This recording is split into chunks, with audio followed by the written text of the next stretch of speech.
Welcome to the AP Podcast. I'm your host, Giancarlo, Navas. And with me today, producer and co-founder Brian Goins. How's it going? This is going, like man. the old days. This is basically what we started out doing when, 2014? 13? I was going to say, this is a throw. Well, our first pod ever, and I guess we're doing our second consecutive show of MHB history, was the game after LeBron's game winner against Indiana. So that buzzer beater in the playoffs in game one of, I think it was 2013, right? So yeah, this is a throwback. When they won their last title.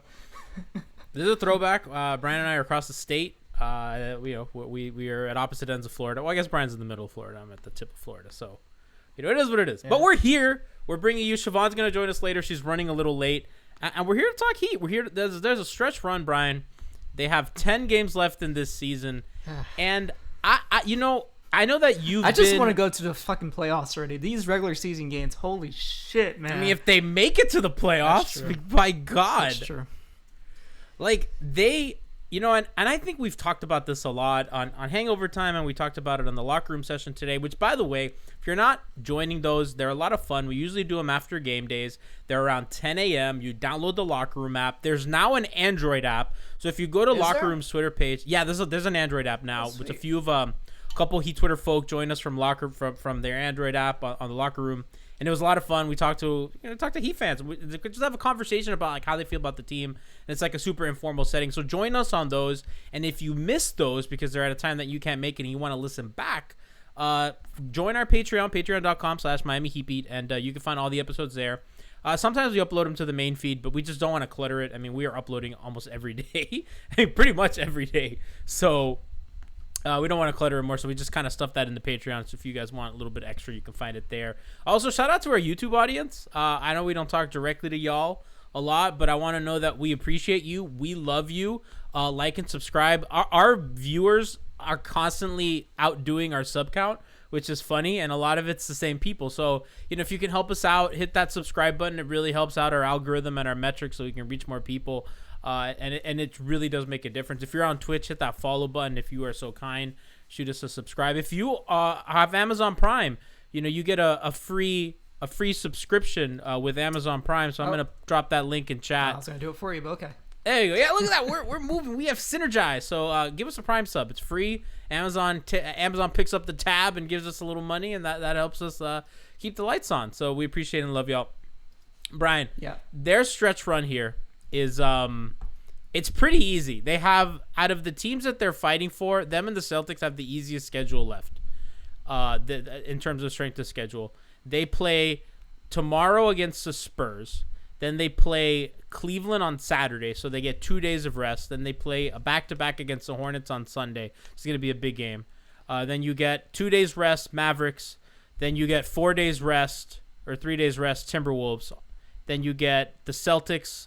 Then you get the Celtics again. So those two, and none of these are back-to-backs. So those 2 games against the Celtics are just mammoth because they're fighting for that 5th seed presumably.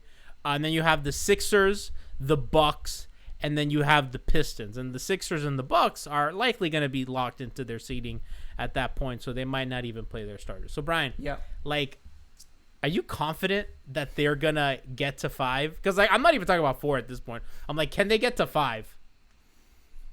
They can do it. It's gonna. Are you confident? Am I confident? I mean, I might have to put a percentage on it now. I'd say like 60% confident that they can get there. It really depends on.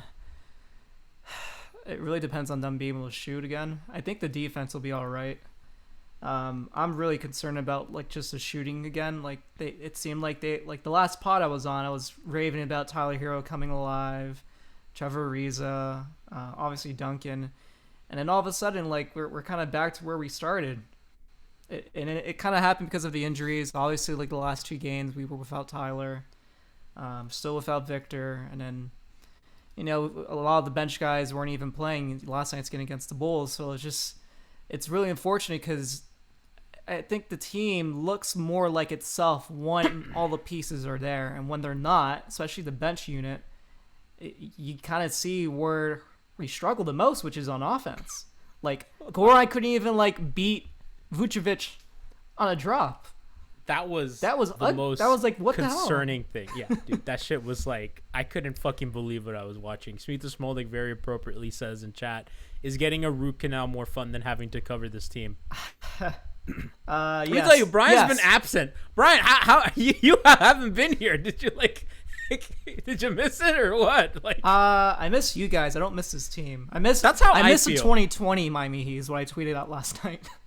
You know what's funny, that I didn't even believe in that team. I like legit did not believe in them. There's definitely pods, if you can go back to probably like February before the pandemic started.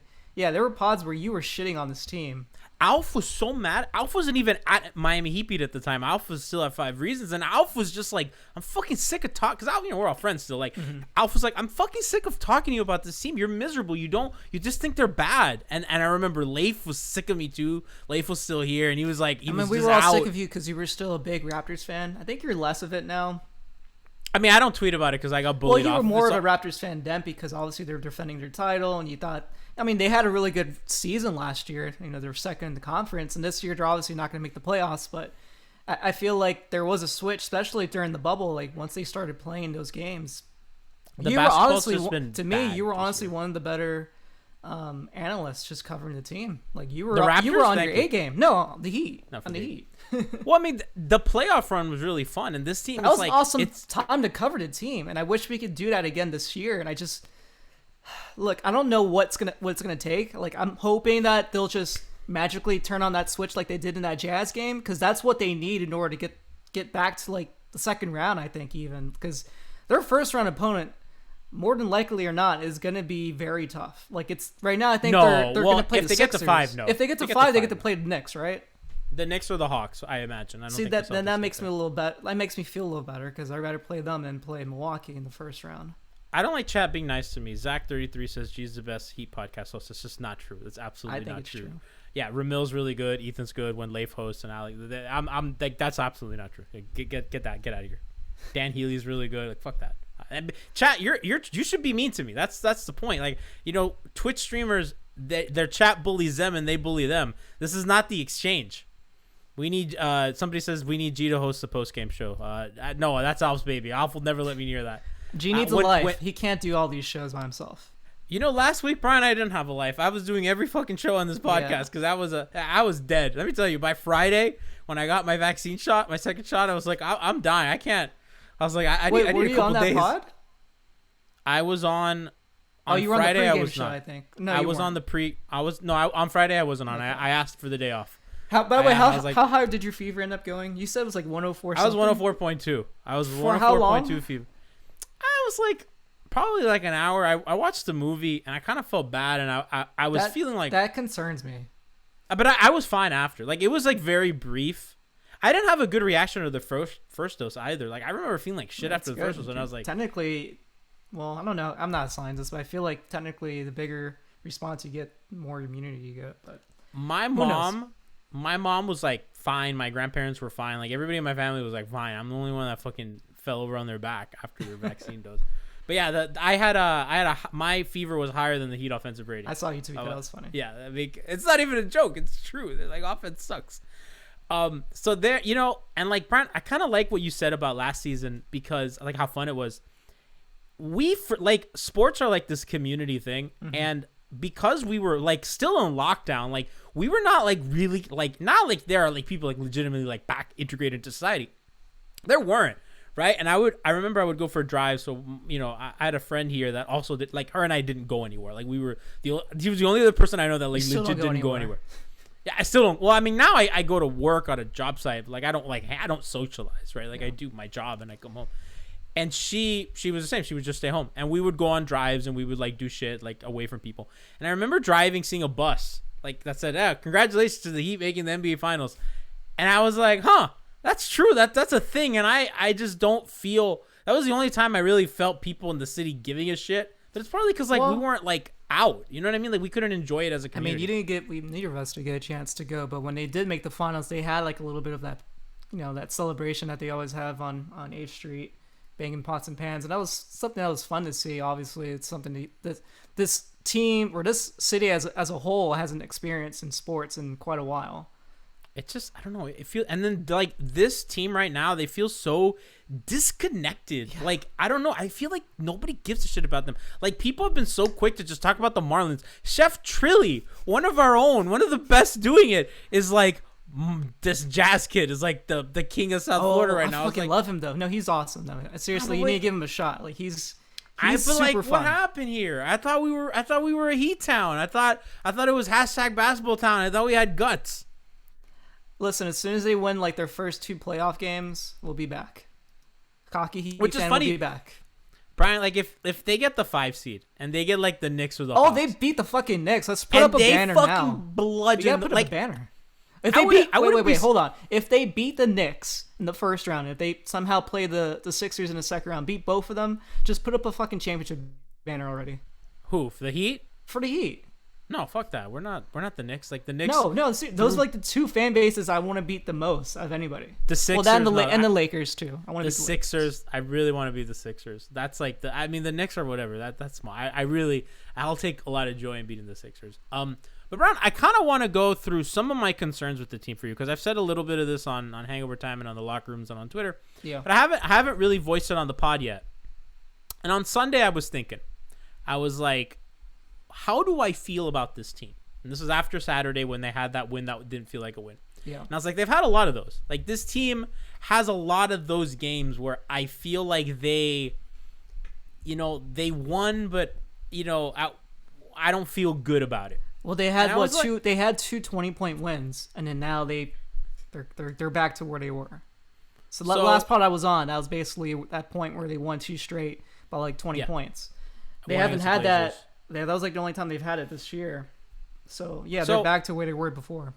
And chat, I want you to fill me in if I'm missing any kind of moments. The only times I felt like they're legitimately special was when they beat Utah. Yeah. Utah playing their best. When they went into LA and beat the Lakers, and I know Anthony Davis didn't play, but that still felt like a big win. Mm-hmm. It was the first rematch that was LeBron at his full MVP status powers. Right, I think that was the first or second game that AD missed, and they were still atop of the West.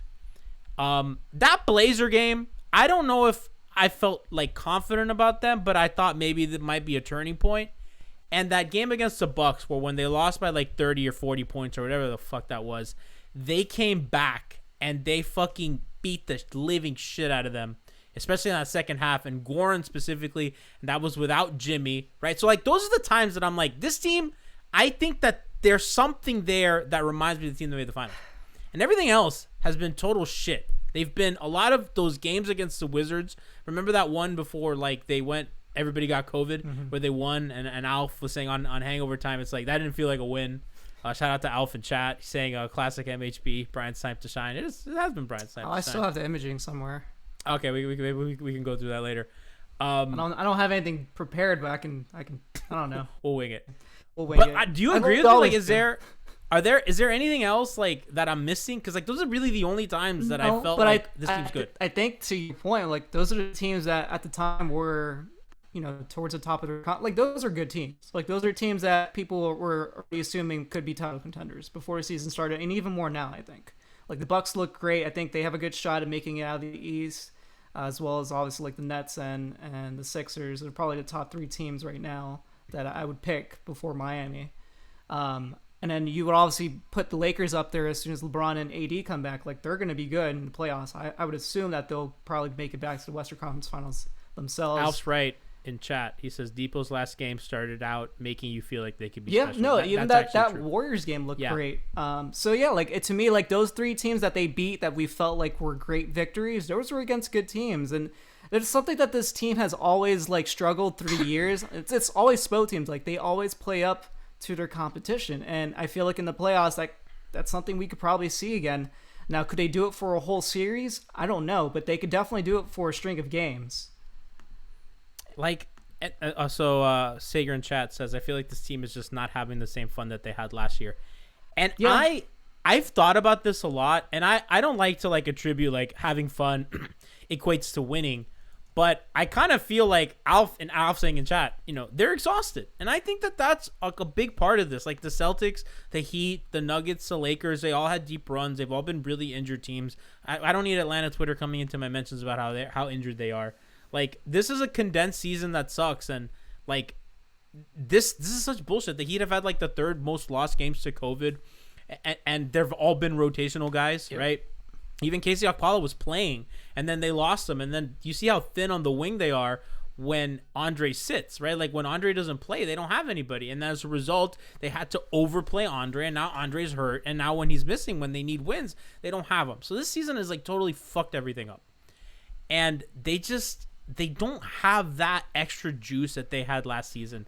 Another thing they did for probably about a week and a half when we were doing that whole gym VP. Yeah, but those teams sucked, Brian. They were beating like the Cavs and you saw the like Bulls. Jimmy like dance on the floor during that Knicks win. There was a couple don't even moments think out the there. Knicks They are were celebrating. good. Obviously, like Bam was obviously doing those photo bomb or video bombs, whatever, and during the post game pressers. A lot of bad teams there, man. They had a stretch where they look like their old selves, and that was when Jimmy came back. Obviously, now they look like they did before Jimmy got back. And now Jimmy's here, and there's nobody else that can really save them besides Goran or Victor Oladipo just coming back and lighting it up. I'm going to go through that stretch that you're talking about. That's like the 11-1 stretch or whatever. They beat Sacramento, Los Angeles, Oklahoma City, Toronto, Utah. That one's good. They beat Atlanta. Then they lost to Atlanta without Jimmy. Then they beat New Orleans. They beat Orlando. They beat Chicago. They beat Orlando. They beat Cleveland. Those teams suck. And then they lost to Memphis, Indiana, Phoenix, Portland, Charlotte. Most of those are, like, decent to good teams.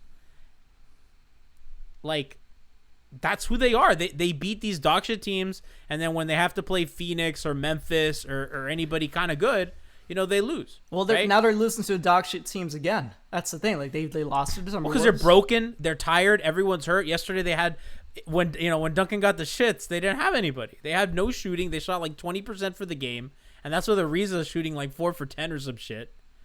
It's fool's gold. Yeah. That's what Brass said on Hangover Time. That it's fool's gold. Brass is right. Brass was right. Holy shit, Brass was right. So that, to me, I'm just like, they have not put together like a legit impressive stretch against good teams. No, but that would be like the closest that we've seen out of all this season. So I guess my question would be to you. There's 10 games left. What do you predict that they'll finish with these last 10 games? It's hard because I don't know who they are. Right, and I guess we could say if you had to pick, they're about a 500 team. Okay, which of those games do you think 5-5. they have a really good shot of winning? I'm assuming the Cleveland and the Spurs games, these next 2 games, they have a good shot of winning. Yeah, I mean the Charlotte game, they're hurt, right? But that's the second night of a back-to-back, and they're they really always thin. lose to Charlotte though. Like for some reason, Malik Monk just goes on At a Charlotte tear. too. They suck in that building. The Dallas game, Dallas is going to be fighting for their lives. And Charlotte's Minnesota still game, fighting for a playoff seed too, so you're gonna get a good Charlotte team in that game. I'm pretty confident in that Minnesota game. I just don't think they're going to lose again. That's just too embarrassing for them. That's a pride thing. I imagine they have 2 games at Boston. I imagine they split. If they can take both, that's like legitimate. If they take both, that's for sure. That gives them a very good shot of finishing 5th. By the way, fuck Adam Silver for scheduling a huge game for 1 o'clock on Mother's Day. Fuck you, Adam Silver. Some of us have families. You know what I mean? Like, what? Fuck you. Like in content creation, I was just like, God. I was like, oh my God, that's horrible. I fucking hate that. I think probably that Detroit game's a win, and then one of those Philly Milwaukee. Okay, yeah, the Detroit weird. game for sure is a win. It has to Like, be. If they don't win that game, then that's like they're the team, Brian, that they lost to Minnesota when we all thought that was a for sure win. Like, we don't know who they are. I thought they were gonna win last night too, and yeah, they can win all these games. They're capable of it, and they could go 4-6. Like, we don't know who they are. Their defense was so good. It's been about 15th since Oladipo went down. Now, I think that's a direct result of playing Kendrick Nunn more minutes because, I mean, it's not what's gonna it's happen? not just Kendrick, man. It's the whole No, team. it's not just Kendrick, but I do think that it's not coincidence that the second Oladipo went down and they started Kendrick Nunn. Their defense Victor's went from definitely a better defender, 6 to 15th. and they're both about equal offensive players at this point. I feel like I don't know about that. I like Kendrick. He's been all right, but like he's better off the bench in my opinion. Like if he's your starting point guard, Yeah, he can't start for you. it's not the worst thing that could happen to this team, but honestly, I would rather have Goran start in the playoffs with Victor if we can. Oh, I don't think Goran has anything. But that's the thing. That game, we're not going to get that Goran, I'm sure. But if we could get the Goran that we saw in the playoffs last year, that would be a great lineup. That guy's not walking through that door. What I saw yesterday against Chicago, when they got the matchup they wanted, they got Goran Dragic with Nikola Vucevic on him in space. And Goran took a hard dribble into the paint and could not beat him. Was not confident. Because, like, at that point, he's sagging off of him. So, yeah. Goran also not confident in the pull-up either. So, could not beat him, was not confident in the pull-up, and threw up a wild flip shot. And that was like, oh, wow. They're, like, done. Like, he's done. I just think he needs more rest. I think, honestly, a traditional offseason, he has time to actually rehab. I'm sure he'd be all right. Like, I'm not saying he'll be back to where he was in the playoffs. This season he's cooked. But this is almost reminding us what he looked like 2 years before he had that great stretch last year. Because he was pretty dog shit awful when he was hurt 2 years ago. No, 2 years ago, yeah. But so I mean, we know what Goran looks when he's healthy. When he's hurt, this is what he is. And there's no time for him to really get healed right now. They're not going to be able to sit him. They need him. They're already thin at guard right now just because everybody's been in and out of the lineups. And shit, I don't even know if Tyler's even healthy. It seems like he's not. Like, I thought maybe he had like a minor injury, but it seems like it could be more. So something that I think is interesting with Dragic is, so he shot at the rim in 2018, 63%, then it plummeted to 57%. And you're just like, okay, yeah. The decline's here, right? And then last season, he went back up to almost 70% finishing. And now he's back to 61%. And what was the difference? He was healthy last year. Yeah, I mean, obviously he had to lay off too. That helps. Like, all of that helps. Like, there was a lot of factors that went into the Heat going that far last year, and none of those factors are really going to be in play this year. And one of the biggest things is, like, obviously they had neutral court. They're not going to have home court advantage in any round. Yeah, Chat's like saying like retirement may be an option. Next year. I don't think he'll retire. I just think the idea he got his payday, but I don't think he's a starting point guard anymore. Goran got to play ball because like they gave him the favor. Yeah. And honestly, this is why the argument is that guys need to take their multi-year deals because you don't know what's going to change from one year to the next, right? Yeah. And Goran got his bag, but he probably left money on the table because if he had taken a longer term deal, he probably would have secured a little more. Goran, at this point of his career, I don't think it's really about money. I think it's more about him, liking where the situation is in. Yeah, money's always nice. Family is also a really big part of it too. They literally traded him in the offseason. They legit family. They literally traded him, and then Mark Cuban's like, take backs. So honestly, had we made that trade, let's play devil's advocate. Had they made that trade, do you think they would have went for Chris Paul? All reports would indicate that they weren't particularly in on it. And that's not fair too, because remember they were really married to the idea of cap space, so I don't think they were going to go for it. And we can sit here and play after the fact. I'm only saying this because I know for sure they would have had a first round pick back, because that whole deal basically didn't include the first round pick they ended up giving to the Clippers. Because they had to unload Harkless, yeah. So they would have had some assets that they could have used to go after somebody. I'm not saying they had to be Chris Paul, but obviously he was the most obvious person at the time that they could have gone after. And if you traded Dragic, you're definitely in need of a point guard. I love this person's name. Doug Glizzy in chat says, "Do you think Jimmy will start looking at the Knicks if we suck next year?" Absolutely not. Fuck out of here. What are they gonna do? At best lose in the second round. Fuck out of here. Stop celebrating that shit. Haven't been to a conference finals. That team's nice, but I don't think they're going anywhere in the playoffs. And by the way, Randall went from shooting 14% on pull-up threes to 41% on pull-up threes. I would like to see what that looks next year. And in the playoffs, for that matter. Yeah. I like to see RJ Barrett actually, perform in the playoffs. He's been pretty good, but yeah, there's a lot of question marks on that team. Again, we say this, watching the Heat, totally stink it up from night to night. Right now, I'm I want to believe, I really do. I got to see some more confidence in his team just with these next few games. They look like a team that doesn't believe in themselves right now. That's what's concerning. Do you believe in them? Because I don't. I think it's earned. I was like a week ago. I felt like they were turning a corner, and they I keep thinking they're turning a corner. Roller coaster, man. Like I stopped thinking they're turning a corner. Schmeeth and Smolnik in chat says, "Remember when Mosahi Twitter wanted Quickly over Precious? Yeah, we got that one right. Listen, that's good. I mean, how much better would he have been on this team now? That's the thing. Like Tyrese would have been nice. He would have been nice, but they needed a guard. But they need somebody better than those guys. They need a really good veteran guard. No, they would have needed a guard to eat minutes so that Goran doesn't. But I feel like a veteran guard would make more sense on his team than another rookie. They got Bradley, but that dude couldn't stay healthy. Well, he was good when he played. He was, but he was always hurt, and that's his MO. And that's what Jack always says, which I always hate that argument, but I mean, he was right. I mean, you have to be available, and he's never available. Kyle would have been nice. I want to read to you the stat, Brian, because to me, I think this is one of the most telling things of the season. The Heat, when Jimmy Butler is sitting on the bench, they're -6 net rating. When he plays, they're +5 net rating. Last season, they were +5 net rating when he played and -0.3 when he sat. Ouch. They were surviving Yeah. when he was on the bench. And this season, they're getting blasted by more than he produces. That's not good. And he's always playing catch up, right? Yesterday was a good example. I tweeted it. I go, the Heat have a 6-point lead and Butler went to the bench. What is this going to look like when he comes back in? And they were what? I think it was a 2 or 3 point lead at that point. And they were holding on by the skin of their teeth.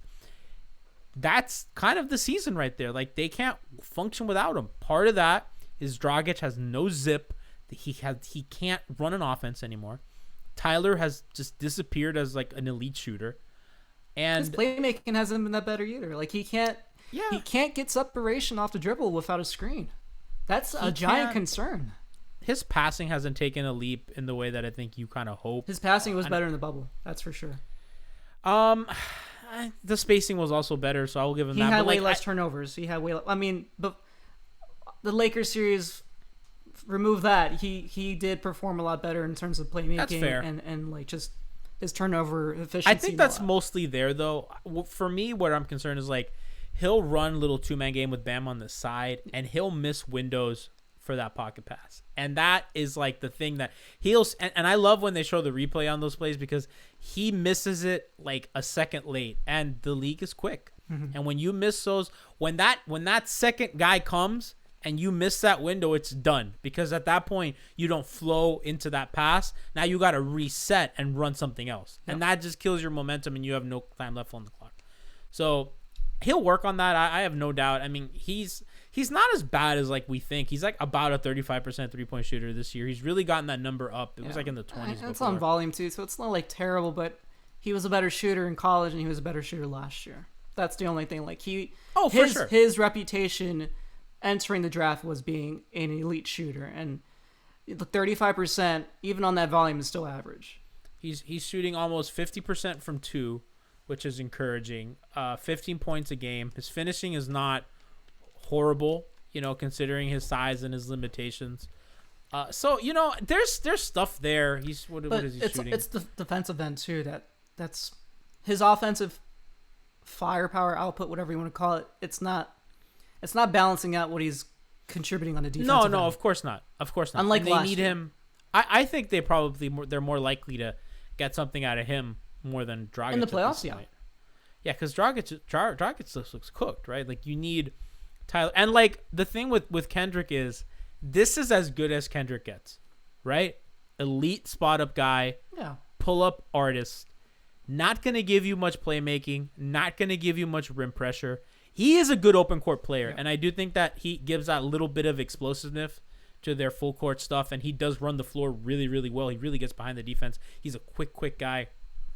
But in their half court offense, other than a spot up shooter and a guy that will kind of navigate screens and then take a pull up, that's like really his value on offense, and that's really helpful. And there are certain matchups that is going to be critical. And as you saw against the Lakers, they needed that last year in the playoffs. They needed another guard like him off the bench. Yeah, I mean, and to credit him, I mean, when he came in the Lakers season where the Lakers play a drop, he was playing really well, right? Against the Celtics, when they switch a lot, he was not, because that's going to be hard for him. He's a small guard that can't get to the rim. And then the Bucks series too, he didn't really play that much. He wasn't really playing, but that is just like the dude didn't play forever, and that's kind of and COVID, all that stuff, and factoring in, yeah. Tyler, at his high end, can at least he can get to more spots on the floor a lot easier. He has a little bit more in the bag offensively. He can get to the rim a little bit better. He is a much better finisher. He has kind of a couple moves at the rim. He's a bit of a better playmaker, even though we just kind of slandered his playmaking. Look, he's not a bad playmaker. He's not showing what he was showing. Like, he was showing a lot of promise. So like, it basically was like new skills that he wasn't showing before the bubble last year. And you would figure that he could build off of that entering this season, and we don't feel like he's improved much on that end. Is what I feel like. That's the thing. Like, a lot of this team has regressed. They haven't really gotten better outside of Bam. Maybe Jimmy. I think Jimmy's gotten better. Like, Jimmy's been more efficient this year than he was last year in the regular season. Duncan, I feel like, has expanded his game a bit, but even then, like, Duncan was still a better shooter last year than he is this year. I think Tyler's improved in some areas, but not the ones you need most. Yeah. No, the ones that this team really needs, yeah. His in-between game is a lot better. His finishing is better, and his in-between game is a lot better. And I think once he puts the shooting on top, it's going to look a lot different, because that's really important for him, because I think he really needs to leverage that threat of a jump shot to really create space. And if he doesn't have that, he's not athletic enough to get there. And that's just it. And Nunn, unfortunately, just doesn't have the handle that Tyler does, and doesn't have kind of that kind of slithery kind of knack for moving around pick and roll and kind of working the angles. But they're both good at different things. But Nunn has been – I want to give credit to Nunn. He's been really, really good for them. And to another point, like, they trust Tyler more in the fourth quarters. So, like, in terms of closing games, they need Tyler Not anymore, though. Nunn's gotten the last couple. I know, but when Tyler's back, he's healthy, we're going to see more Tyler closing. There's a couple questions in the chat I want to get to. Let's go. What do we got? So, first question is, one, they're looking forward to Kyle, Jimmy, Bam next season. I am too. Did you listen to this interview that Jimmy had on his podcast that came out today? I can't remember the name of the podcast, but he basically was talking about how Kyle Lowry is. He has a daughter now, Jimmy. Obviously, we know he's a dad. Apparently, Kyle Lowry is that daughter's godfather. I actually have the audio for that. You do? I can play that for you guys. It's something that I thought was funny, and I was happy about it, because we all know that I'm the Kyle Lowry guy. So let's play that sound. So this is from what podcast is this? This is from the Artist and Athlete podcast. Your favorite person to go against? Probably Kyle Lowry, just because he's one of my absolute best friends. He's the godfather of my daughter, and it's just as competitive as it is, we're always laughing, we're always joking around. I would say something else, but then the NBA gonna look at this and be like, oh my god, he's tampering, so I'm just gonna leave it. So listen, Dwayne Wade was a recruiter. Jimmy following in those illustrious footsteps. Kyle's been a very he's I don't want to say he's mailing it in, but he's not. There's a lack of urgency, I will say right now, for him. Watching him play, I've watched him play a bit. I watch a lot of Raptors games, and you kind of tell that he's in cruise control.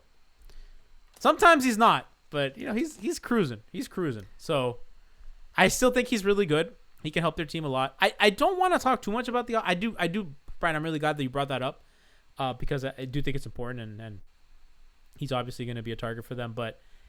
As it pertains to their current season, they're kind of stuck with what they got. I know. But obviously, Chat's still having fun, because obviously that ties into this next question from JetX Phil, and he says, is Lowry being godfather Jimmy's child? Confirmed Lowry to Miami. And I say yes. All right, next question. They're asking, is it possible to bring back Duncan? Who's asking? I just skipped it. Hold on, I need to go back. We gotta give love to the people in our chat. We gotta give love. All right, Sager. Ooh, that's a tough one. Sager Vela Laugh 11 asks, can we retain Duncan and Depot and then sign Lowry? Can it be done? Yes. Is it hard to do under the cap? Yes, they probably would prior sign and trade for Lowry's contract. They can't do Depot. Depot's They would have to like bring. 38 million. They would have to renounce Depot. Yeah, I think. He would have to come back. Have him try to sign to. Obviously, his cap holds way greater than the contract he's going to end up signing next year. I don't think they could fit Lowry into the cap space unless he takes a massive discount. So that's why my next thing is either he takes. No, they'll have the cap space. They can have some cap space. I don't know if they'll have. They'll have more than 25 million for sure. But that's the thing. How much of it are you going to be able to split up between Victor and Lowry? Will they both take 12 and a half each? Would one take 15, one take 10? If you renounce Depot, you take Lowry in with the 25. You re-sign Duncan with bird rights. Yeah, right? Duncan for sure is coming back no matter what. And you give Depot an MLE or something, and that's how you. That's how my you next would thing. do it. You could do that, or you can also do a sign trade if you want to give him a little bit more. But you still have to stay under the hard cap. Well, Lowry. I mean, for Kyle, the thing was 25 million. Oh, you're saying to give Depot a little more. Yeah, we give Depot the 1 year, and then you bring in Kyle as a sign trade. I don't know if they'd want to. I thought Ethan from 5 Reasons said something interesting on Twitter today, and somebody asked him about like Depot, when is Depot going to come back, and it was something to the effect of that's his decision, right? Yep. Which kind of it and I know that there's been insinuated that it's some sort of pain tolerance thing, so the Heat have historically not liked guys that don't have a lot of pain tolerance, so I don't really know how they feel about this right now. Honestly, if I had to put money on it, I think they would definitely rather sign Lowry to a 1 or 2 year deal than give Oladipo a 4 year deal. I think so too. I think they'd rather give Lowry. And I mean, if you give Lowry a 2 year deal, that expires when Jimmy's contract expires, and I think that's us. That's you're halfway through Bam's contract.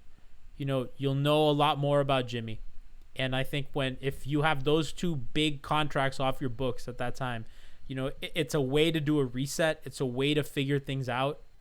I like it for them. I think it makes sense. That was one of my big things with Harrison Barnes. I was like, Harrison Barnes' contract expires when Jimmy's does. So, you're pretty much committing money up until your max guy expires, and then you can make the decisions on how you feel about your team. You're not, you're not overcommitting. So I like that for them. The only thing I like about bringing back Oladipo is that's a sizable contract that you could trade. And look, as much as I know Oladipo's injury history and all that stuff, like he's been traded for a lot of trade like star packages, like for star players. Like he's been a piece that has been moved around a lot for the bigger star. So I don't mind bringing him back. Just can't be on a super big contract like he's probably going to want. But I don't think he's going to be able to get it on the open market. Not next year, at least. Another question in chat is asking, do you think the Miami Heat were forcing Tyler to close games to see what they had in him, kind of like what they did with Josh Richardson before they had traded him? And that's from Zach_33. No, I think Spo's just historically liked extra ball handling on the court, and that's just kind of how he's always been. Well, I think also has to do with Tyler's like just his attitude on the court, like especially in the end of games. Like he has that closer mentality. Like he's shown it in the playoffs. He's shown it in college. Like he's not afraid to take the shot at the end of games. So they need players like that at the end of games to give them relief baskets when they need them. And that's what this team has basically missed all year. They haven't had those relief baskets like they have with Goran in the playoffs. Like when Jimmy and Bam were sitting, they had somebody that came in to give them some relief baskets. They haven't really had much of that this year. Dedmon has done that a little bit, but I mean, a lot of that's like offensive rebound nonsense. Yeah. Right. And I think Dedmon's great. Oh, Dedmon's been a great backup center. I love to bring him back. Oh, for sure. I mean, that seems like classic. Someone's going to overpay him and then he's going to be bad again. I've seen this story with Dwayne Dedmon before. He's really good though. I hope he stays. I really do. He's been good, and the memes that we've listen. Dwayne Dedmon has been a content machine for Miami Heat. He better not leave. I like Brass's question. Yeah, Brass is asking: is Pat Riley gonna fail Jimmy Butler again? I think he hasn't. He got him Depot, and he got him Dead Man Walking, and you can't complain. That's a great and fucking Trevor Ariza. They traded a fucking racist I dude. think Pat did a second round pick. Pat did way more than he probably could have this year, trying to bring pieces to fix this team. It's not his a fault that these goddamn players are magic getting trick. fucking hurt. That's not his fault. And COVID. And COVID. Goddamn. And honestly, it's more on the players than anybody else. They're the ones that are not performing to what they had, last year. They're not shooting the way they shot last year. And The Heat added. and that makes it hard on Spo because he doesn't know who to fucking trust anymore in these rotations. Can we close the show with that? Because I've seen a lot of people. Ariza's comments at the end of the game fucking piss me off.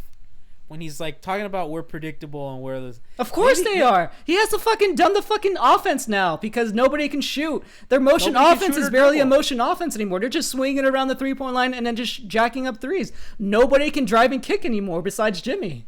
Like literally, like what do they like? People complain about the dribble handoffs, and I was like, okay, I understand. And by the way, they do far less dribble handoffs than they did in January. The dribble handoffs have gone down every single month. So if you're not gonna create, because what a dribble handoff does, you do a couple things. You isolate actions. So when Bam and Duncan run a dribble handoff, who's involved in that play is a big and Duncan's man. Because what they'll do is they'll clear out that side, or they'll have a guy like Ariza standing in that far corner because they'll run this at the top of the wing. And your defense, nobody's going to help off that. What are you going to do? Because Duncan's not going to drive. Sometimes he does. But for the most part, he's not going to drive. And you're not going to send a double from the side on that shooter because he's just going to jack that up. So unless you're splitting that difference, and then that's bad because you're leaving a guy in the corner wide open and you're just going to hit that swing pass. So a dribble handoff really isolates an offensive set. And what it does is it really masks limitations because Duncan can't dribble, right? So Duncan can't run pick and roll. So what he does is he uses a handoff to reset and to move so he doesn't have to dribble. And that's how they were running offense for a long time with Wayne Ellington, with him, because they just did not have enough dudes to get into the teeth of the defense. Yep. It's not worked because teams switch it, and it's tough because when you switch that action and Bam's not this elite post player like Jokic, right?